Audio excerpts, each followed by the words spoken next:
The music had ended, but the silence that followed was far from peaceful.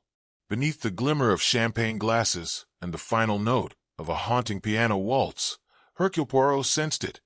Someone had killed, not in rage, but with rehearsed precision, and the applause still echoed while the body was still warm. It is a singular thing, how often my dear friend Hercule Poirot and I have found ourselves caught in the web of mystery and murder by the most trivial of invitations. One moment we are enjoying an uneventful evening, and the next we are seated in a gilt-lined box at the Royal Albert Hall, watching the final curtain fall on a performance that would lead, though we did not yet know it, to one of the most curious disappearances London has ever seen. Fate so often chooses the most elegant occasions to set her darker threads into motion. I suppose that is her idea of irony, to plant the seed of tragedy among champagne glasses and satin slippers. In this particular instance, the setting was the farewell concert of Madame Cora Lyle, one of the great voices of the Edwardian age, and as flamboyant a personality as ever graced the London stage. I had received the invitation by post that morning. It bore the gold-embossed seal of the Royal Opera Society and a handwritten note from a friend of mine, Lord Wincham, who fancied himself something of a patron of the arts. "Bring your brilliant little Belgian," the note had said, "and do try to look impressed." Cora is in rare form these days. Lord Wincham and I had served together briefly during the war, though his talents leaned more toward diplomacy than battlefield strategy. Now retired from any official post, he occupied himself with opera galas, charitable luncheons, and the occasional scandalous rumor. He was a man of charm, wit, and if one were to believe the whispers, an exceptional talent for matchmaking, though whether that applied to romance or mischief, I could not always be sure. I passed it to Poirot over breakfast, where he sat meticulously peeling an orange, not with a knife, but with a thin silver fruit spoon. He insisted was more precise. "An opera?" he asked, raising a single eyebrow. "Do you think, mon ami, that the high C can ever be as dangerous as the low whisper?" "I think we both deserve a quiet night," I said. "No corpses, no international jewel thieves, just music, applause, and perhaps a well-dressed crowd." "Allers," he sighed. "Very well, but I shall bring my opera glasses, not for the performance, but in case someone tries to steal the conductor's watch." He was, of course, joking. At least I believed so at the time. That evening we arrived at the Royal Albert Hall to find the place brimming with society. It was the sort of audience that wears diamonds like punctuation and knows each other's secrets before the first curtain rises. Poirot and I were shown to a private box which Lord Wincham had generously reserved. The man himself met us in the vestibule before the show. He was a tall, silver-haired gentleman with impeccable tailoring and a mischievous glint in his eye. "Hastings, Poirot, splendid," he said, clasping our hands warmly. "You're in for a treat tonight. Cora's been rehearsing like the devil. Says she wants to go out on a note that makes the chandeliers rattle. And between you and me, I think she just might." Poirot smiled. It is always intriguing when a performer chooses their final bow. Often it is the encore that reveals their true character. "She has character enough for 10 women." Wincham chuckled. "Come, I've placed you in my personal box. Best sight lines in the house, and close enough to see the glint in Cora's eye." The woman of the hour, Madame Cora Lyle, appeared promptly at 8. Her entrance drew a hush across the vast hall, the kind of silence money cannot buy and fame cannot command, but which belongs to something rarer still, genuine theatrical charisma. She was a vision of crimson silk and ostrich feathers, her hair piled high like a Grecian statue, and her voice, her voice. Even I, a military man with no particular taste for the operatic, was struck by its force and clarity. Her final aria left the audience in stunned silence for a full breath before the applause erupted like a thunderclap. "She reminds me," I whispered to Poirot, "of a lioness in diamonds." He muttered. "She reminds me of a volcano with a temper." After the performance, we were ushered into the after-party, a grand affair held in the marble drawing rooms of Lord Wincham's Kensington home. It was, as expected, full of lace, laughter, and lingering perfume. Waiters flitted about like butterflies bearing trays of champagne. I recognized several society figures, a duchess, a newspaper magnate, a rising actress rumored to be in the midst of a scandal, but all pale shadows compared to the storm at the center of it all. Madame Lyle, Lord Winchcombe himself, was the perfect host, gliding through the crowd with a word for everyone.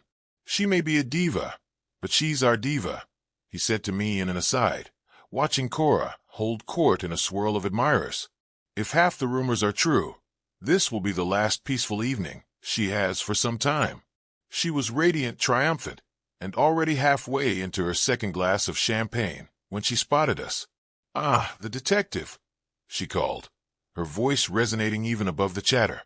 "Come here, Miss Poirot. Tell me, are murders really as obvious as the newspapers make them out to be? Or are the clever ones simply never caught?"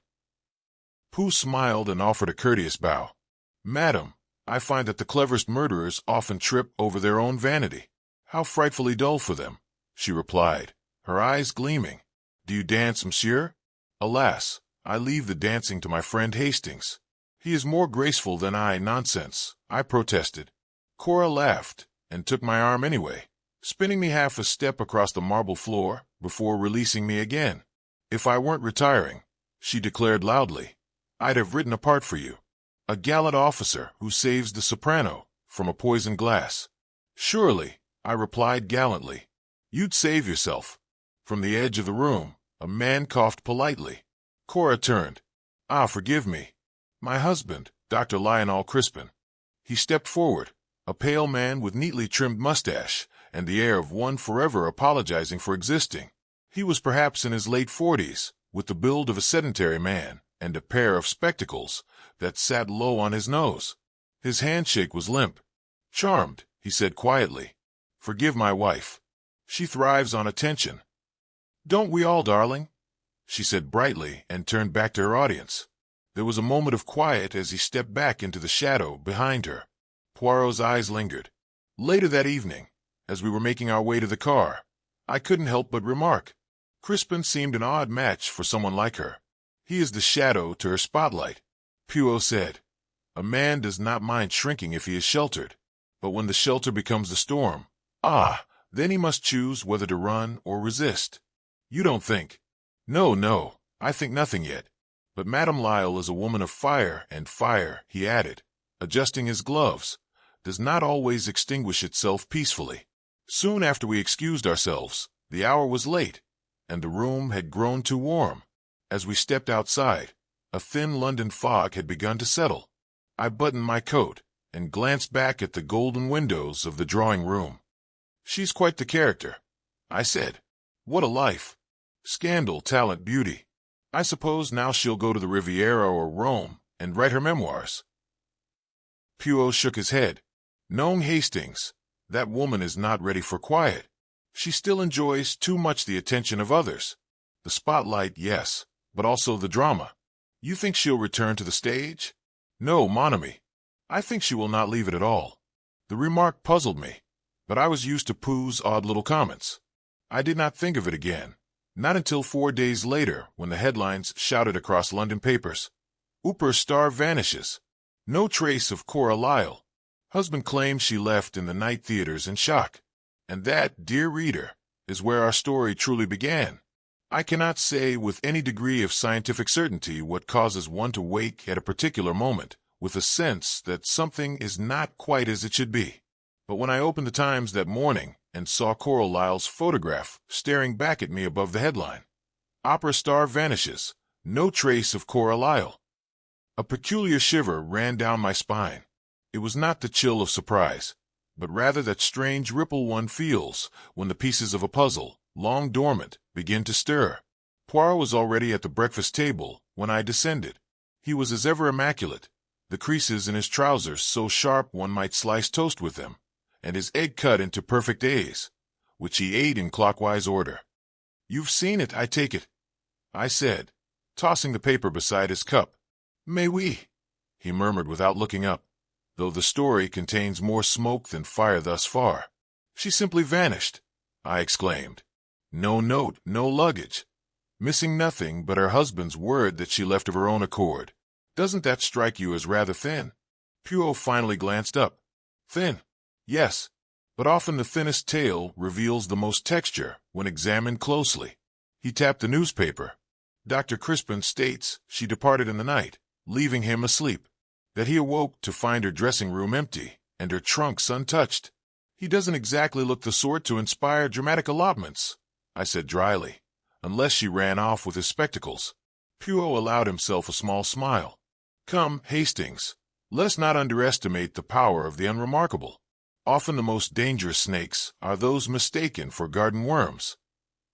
It was true that Dr. Lionel Crispin inspired little in the way of either admiration or suspicion until now.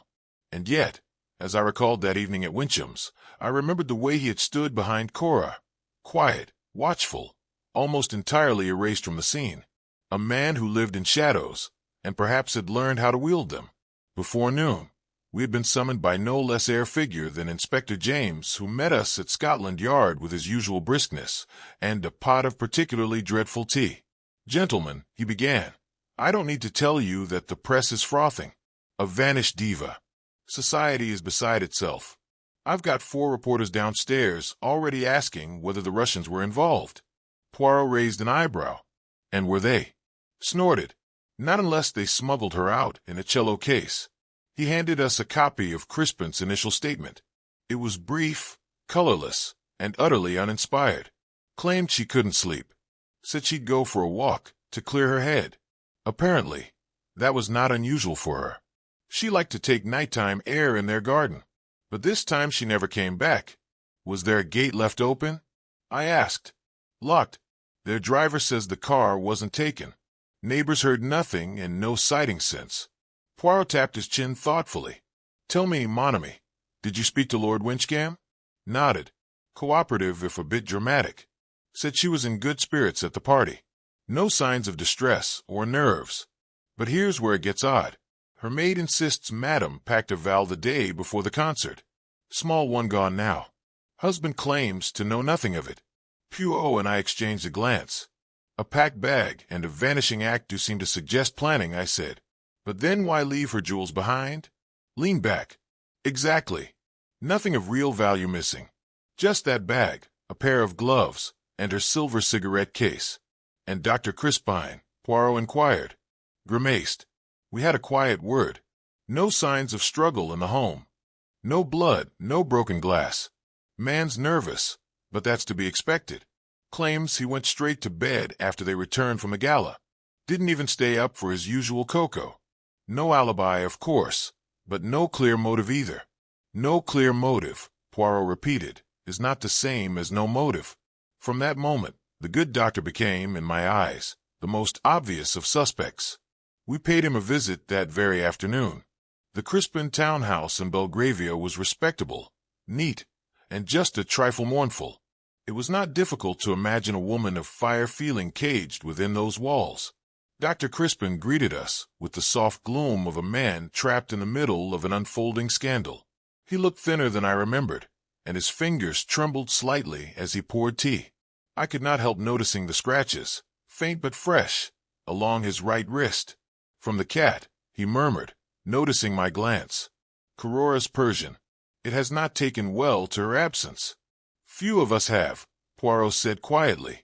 Tell me, doctor, was Madame Lyle unhappy? Crispin sighed long and slow. She was restless. She had the idea she would retire, write a book, perhaps travel, but I think she feared irrelevance more than she feared the stage. She liked attention. She needed it.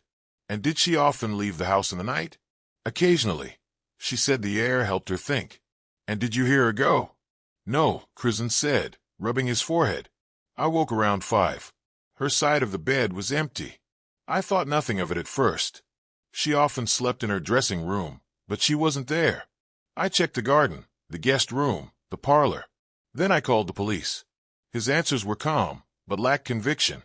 He had the air of a man reciting a part for which he had never quite learned the lines. Poirot glanced at a portrait above the fireplace, a striking likeness of Cora in full costume. She was a woman of strong temperament, he said. Did she make enemies? Crispin flinched slightly. Cora made impressions. Some admired her, some didn't. Was there another man? No. The reply was so quick and sharp that it startled even me. Then softer. At least I don't think so. Poirot rose. "Mary, doctor, you have been most accommodating." As we left the house, I said, "You don't believe him, do you?" "No," said Poirot, stepping into the sunshine. "But that does not mean he is lying. A man may speak the truth and still reveal nothing." We were silent for a moment. Then I said, "Do you think she's dead?" Poirot gave me a strange look. "Dead, perhaps, but if so, mon ami, it was not by his hand. A man like Christine does not plan. He endures. If he killed, it was not premeditated." "Then who?" Poirot's gaze drifted upward, thoughtful. "There are many who love the light that Cora cast. But where there is light, there is also shadow. Look not to the obvious, Hastings. Look to those who disappear when she enters the room. If there's one truth I have learned during my many adventures with Hercule Poirot, it is this: a disappearance can be more unsettling than a murder. A body may speak volumes, but an empty space says nothing, and into that silence rush all manner of speculation." By the following morning, Cora Lyle's photograph had adorned no fewer than 5 newspaper covers. The Daily Chronicle called it the vanishing voice. One headline even dared suggest she had faked her own disappearance for publicity. That I found rather tasteless, and Poirot, reading it over his second cross, merely murmured, "Bah!" The English press, always with the wrong kind of drama. Later that day, we received a note delivered by hand and written on thick lavender paper in a sweeping feminine script. "Monsieur Poirot, there is something I must tell you, but I dare not speak of it in the open. If you are discreet, meet me at the Palatroom at precisely 4 o'clock today. I shall be in the corner booth, wearing violet gloves. Yours, a friend of Cora." Naturally, we went. The Palette Room was an elegant place off Regent Street, all etched glass and white linen, the kind of establishment where secrets could be sweetened with sugar cubes. Promptly at 4, Poirot and I entered, and there, in the corner booth, as promised, sat a woman in violet gloves. She was not young, perhaps in her late 40s, and her figure was a little too statuesque for fashion. But she had a kind of faded glamour, as if she had once played a duchess on stage and never quite stepped out of the role. She introduced herself as Miss Allegra Montreux. "I was Cora's dresser for nearly 12 years, she said, stirring her tea with a hand that trembled ever so slightly. Backstage, nobody saw her as I did, and I can tell you now, she did not run away." Poirot leaned forward. "You are certain of this, mademoiselle?" "Of course I am," she said fiercely. Cora adored attention, but she feared obscurity even more. She wouldn't have vanished unless someone made her. Poirot's eyes twinkled. "Then let us begin with a simple question. Who hated her enough to make her disappear?" Allegra paused. "No one hated her, monsieur. But she had enemies. Every star does. Other sopranos, a few journalists, even a conductor she humiliated in Milan. And in her private life, the woman's lips tightened. She had her affairs, nothing scandalous. She was discreet. But there was one in particular, a young man, a tenor, very handsome, very intense." "Name?" I asked. Allegra hesitated. "Julian Fork. He sang opposite her in 82 seasons ago. He was obsessed. When she ended it, he made a scene in the wings, roses thrown to the floor, shouting the whole bit. Lord Winchcam had to have him barred from rehearsals." Poirot's expression did not change, but I could feel the sudden alertness behind his eyes. Was she frightened of him? Not that she showed, but she did have a letter from him once, unhinged, begging her to run away with him. I think she kept it. Said she might use it in her memoirs. And her husband, did he know? Oh, Dr. Crispin always knew more than he let on. Still waters, that one. He acted the mild, obedient husband. But Cora once told me, "Lionel is not weak, my dear. He's quiet. There's a difference." When we had thanked Miss Montrose and stepped back into the street, I turned to Poirot. "So, a jealous lover, a jealous husband, and a bag that vanished before she did. It's starting to sound like a proper opera plot." Pooh nodded. "Yes, but with one crucial detail missing." "What's that?" He smiled. "The false note." We returned to Lord Wincham's house that evening by invitation, the party now gone. The grandeur seemed faded. Wincham greeted us in his dressing gown, brandy in hand. "I still can't believe it," he muttered, pacing. "Cora gone. I keep expecting her to sweep in with some outrageous excuse. Poirot accepted a glass, but did not drink. Tell me, my lord, this Julian Falk, would you say he is dangerous? Wincham looked surprised. Falk? Good heavens, no. Arrogant, yes. A bit melodramatic, but not violent. Was he at the after-party? No, he wasn't invited, and he wouldn't have come. He hated being reminded he was no longer in her circle. Poirot nodded, then turned toward the grand piano, where a small silver frame sat. I hadn't noticed it before, and it was a photograph of Cora signed in a bold looping hand. She gave you this? Poirot asked. Wincham smiled wistfully. A farewell gift. Said she was turning the page, but wanted me to know she'd had the time of her life. His voice faltered, and he took a sip of brandy. A short time later, Poirot excused us, claiming fatigue. But once outside, he did not summon a cab.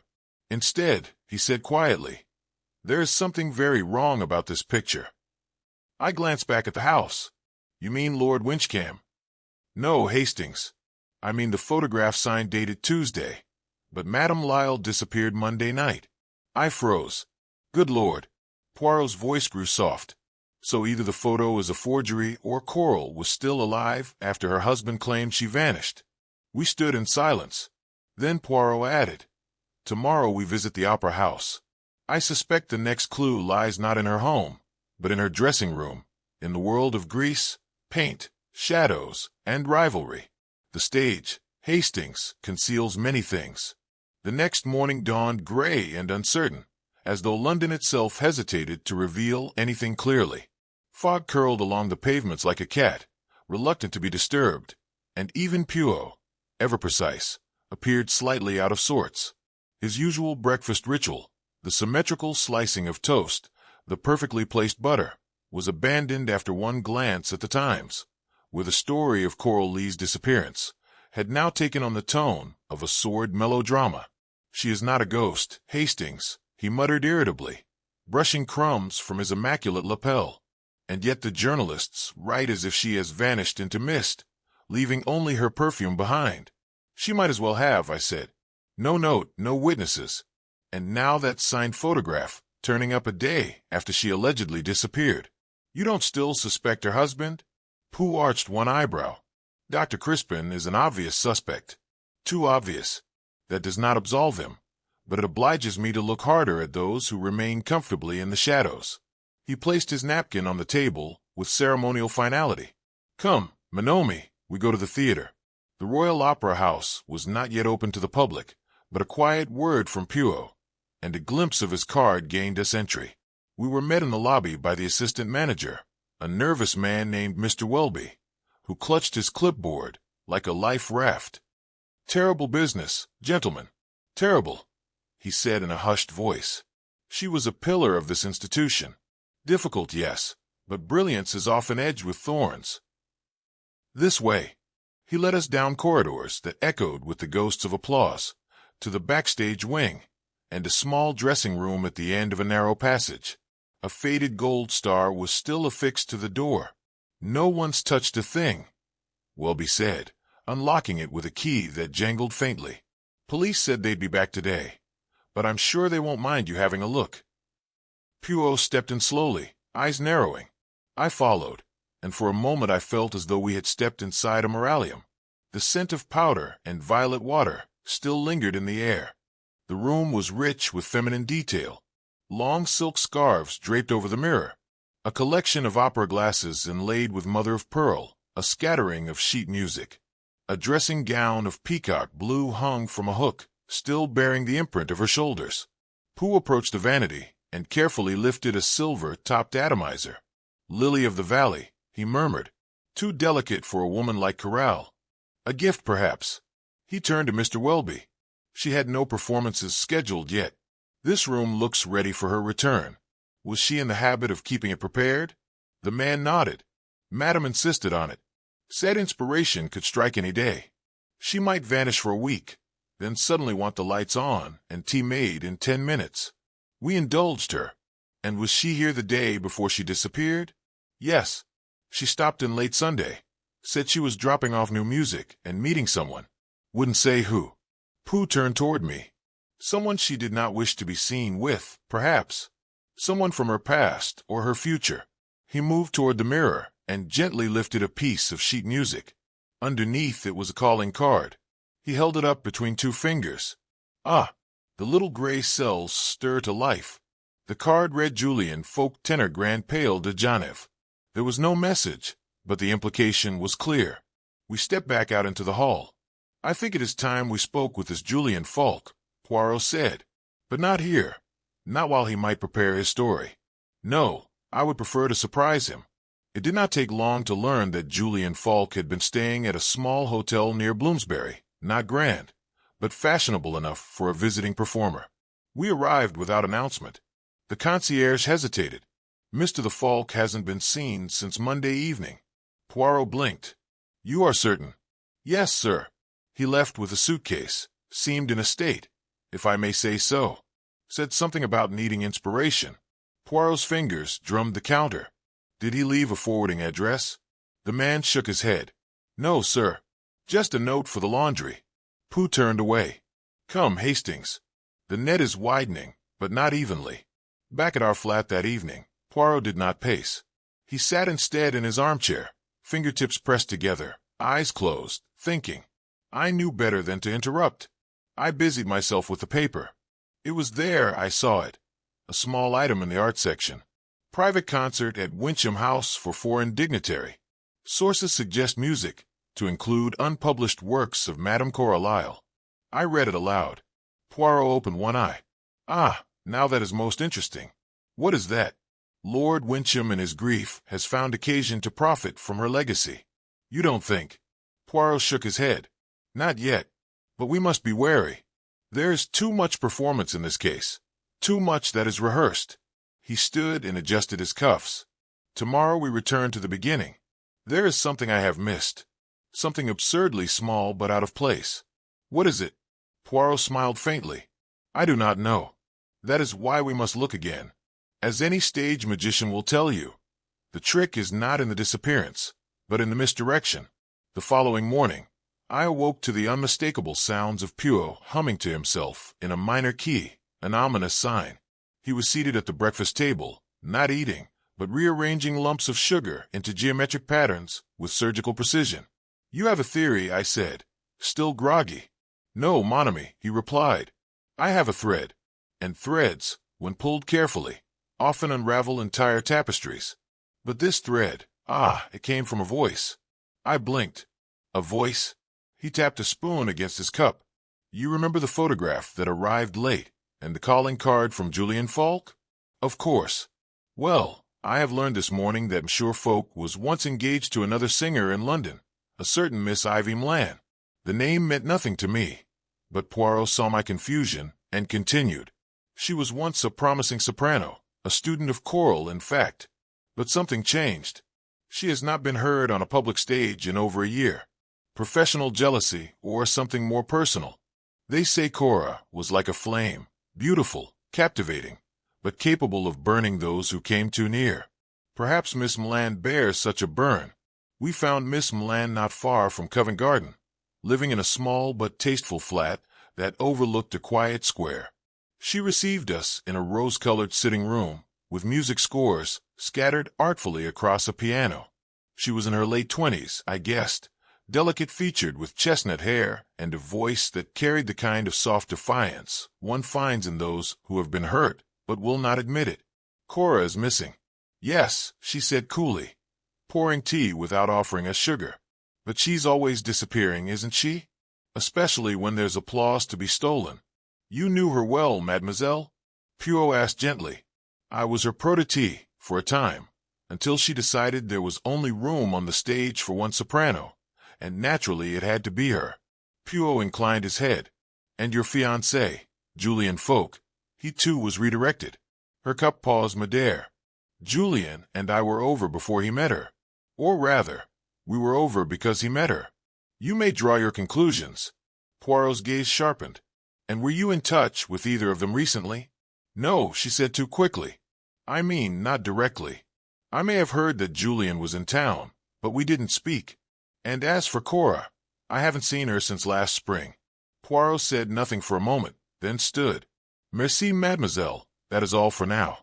She smiled politely, but her hand trembled slightly as she returned the cup to its saucer. Outside, Poirot was uncharacteristically quiet. Only once we had rounded the corner did he speak. She is lying, of course. You're certain, my dear Hastings. Her voice gave her away, not the words. A woman who can sing pitch perfect cannot tremble on a simple statement of truth, unless she is rehearsing a lie. You think she's involved? Pooh tilted his head.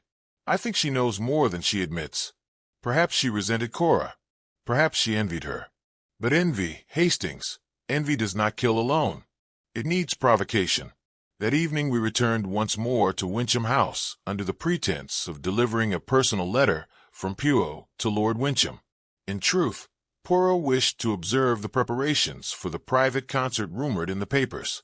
The music room was being staged like a chapel, velvet chairs, candle light, and prominently displayed the unpublished scores of Madame Lyle. Lord Wincham was there giving instructions to a young pianist and inspecting wine glasses with theatrical fastidiousness. He greeted us warmly. Poirot, Hastings, still so sleuthing, are we? You've just missed the most delightful rehearsal. Young Ivy Mland is performing one of Cora's never heard. It's heartbreak in a melody. Poirot's eyebrows rose. Miss Mland, I thought she had left the stage. She had.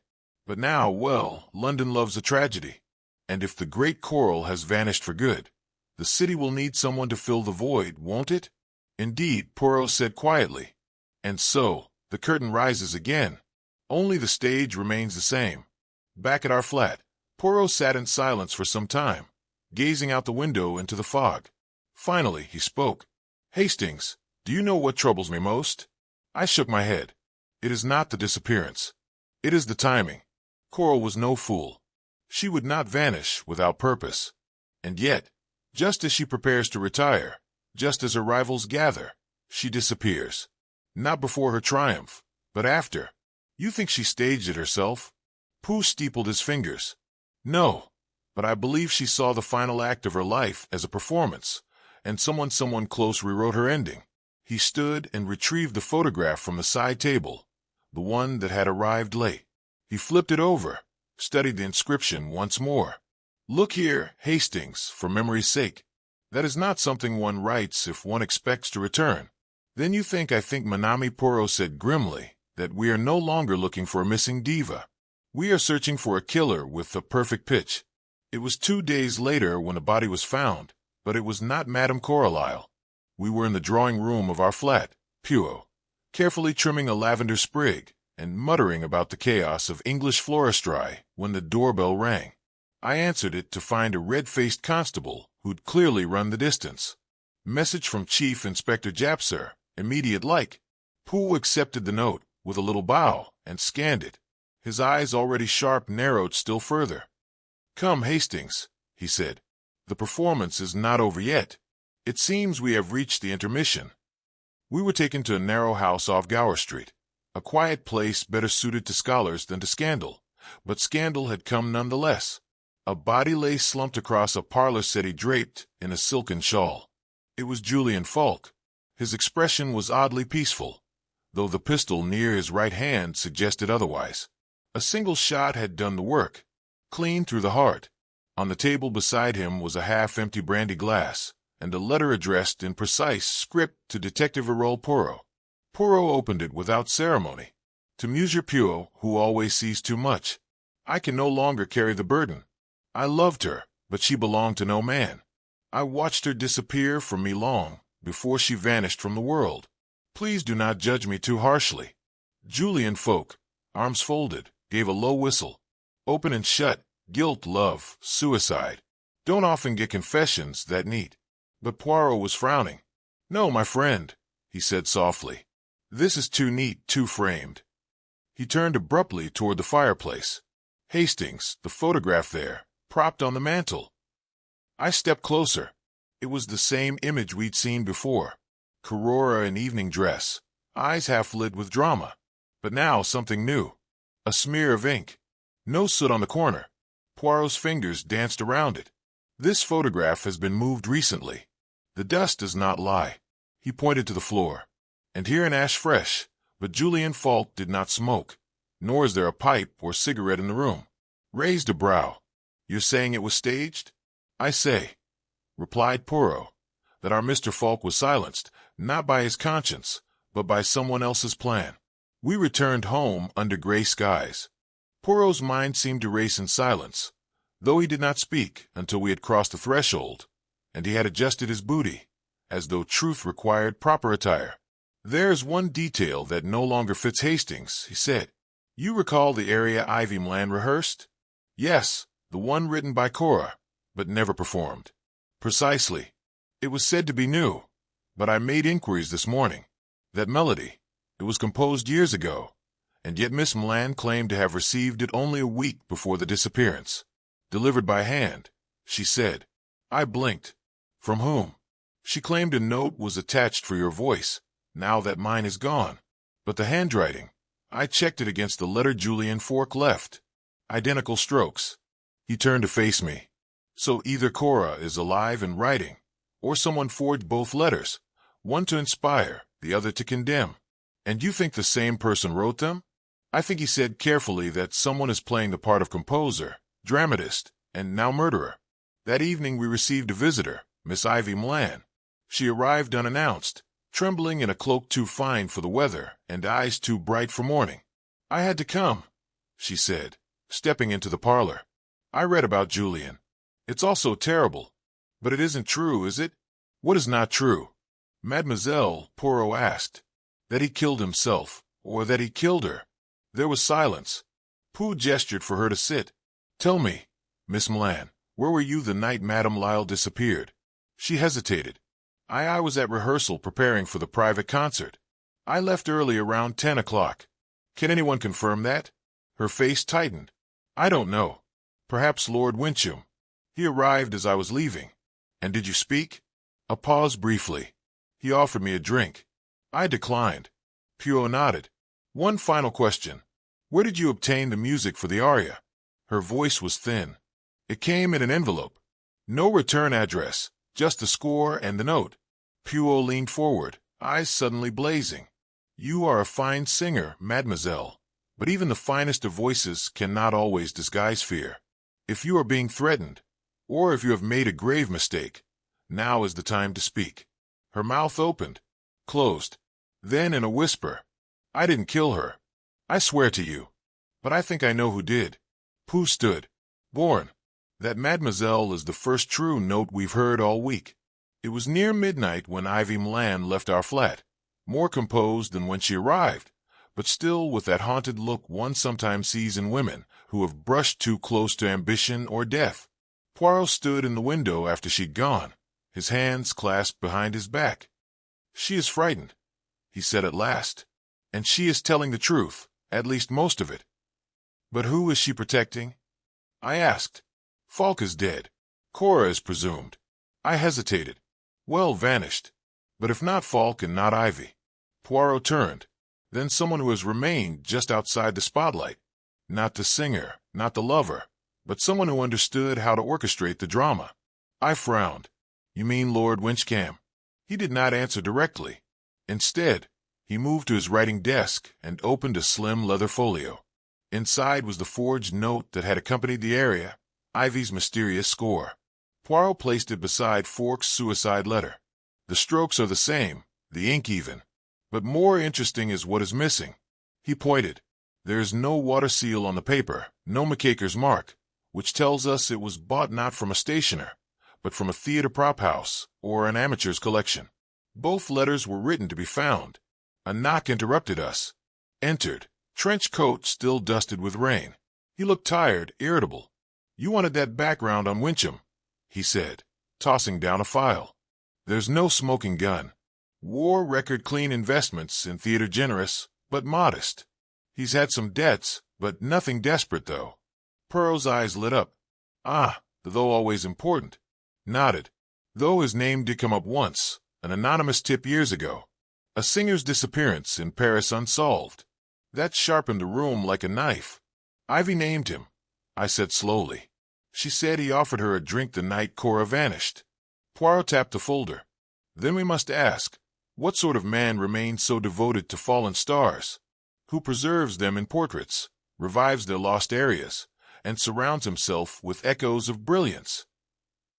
I began to understand. You think he preserved them permanently? Poirot didn't answer. Instead, he reached for the telephone. "We Lord Winchcam, if you please. Tell him we must speak with him immediately at his residence." "No, not tomorrow. Tonight." The house was quiet, a hush of velvet and oil portraits. Wincham greeted us in a robe of maroon silk, a glass of brandy in one hand. He seemed unsurprised. "Ivy came to see you," he said. "I suppose she's afraid of shadows."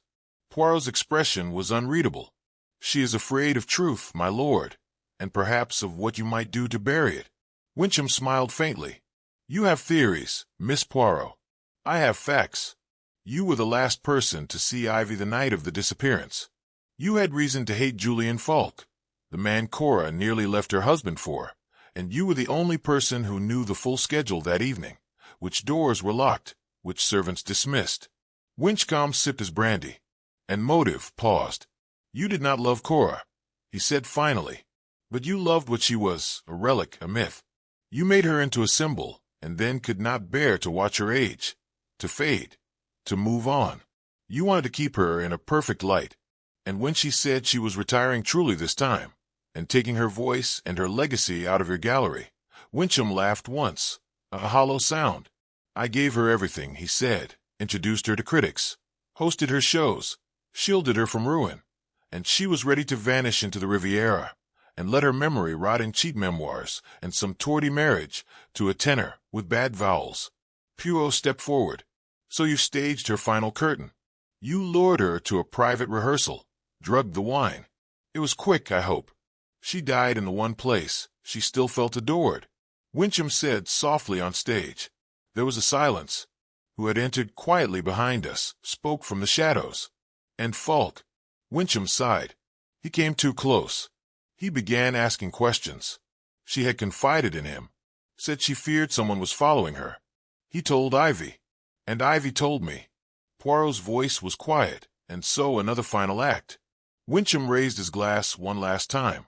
Cora would have understood. She lived for endings. Stepped forward, cuffs in hand.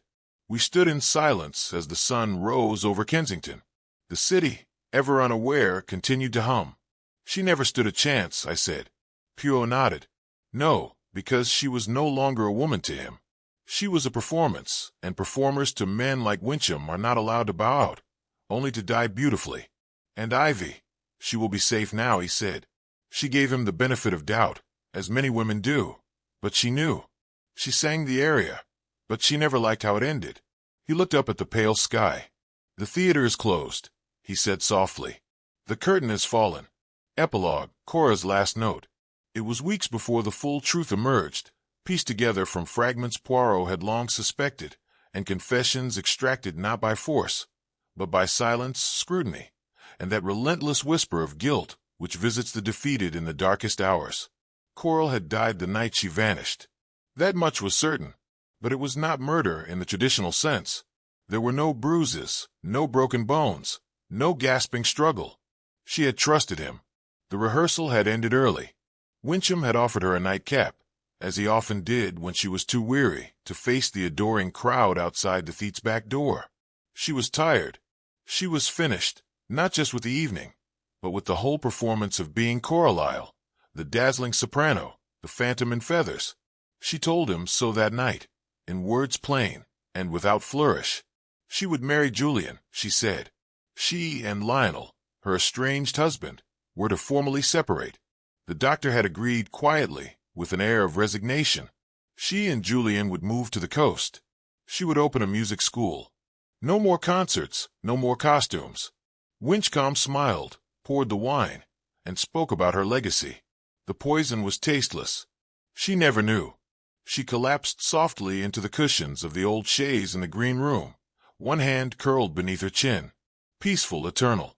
Wincham did not panic. He had prepared. The theater was closed to the public. The stage hands had been dismissed. He waited, and when the time was right, he carried her to the trunk room beneath the main stage, the old prop cellar no longer in use, and locked it from the outside. He would visit her every night for a week, leaving flowers. He told no one. It was, in his twisted way, a shrine. By the time the authorities found her body, after Poirot directed to the Theats Undercrafttoft, she was still in her rehearsal gown, a faded scarf tied around her throat. In her hand, clutched still after death, was a pressed pansy, a flower associated with remembrance. Poirot believed Wincham had placed it there. Dr. Lionel Crispin neither fled nor fought. He merely folded. He confirmed that he and Cora had been effectively harangued for over a year. Their marriage, in his words, existed only in legal form and public convenience. He knew of Julian Falk, and perhaps more surprisingly, he accepted the inevitable. He inherited nothing.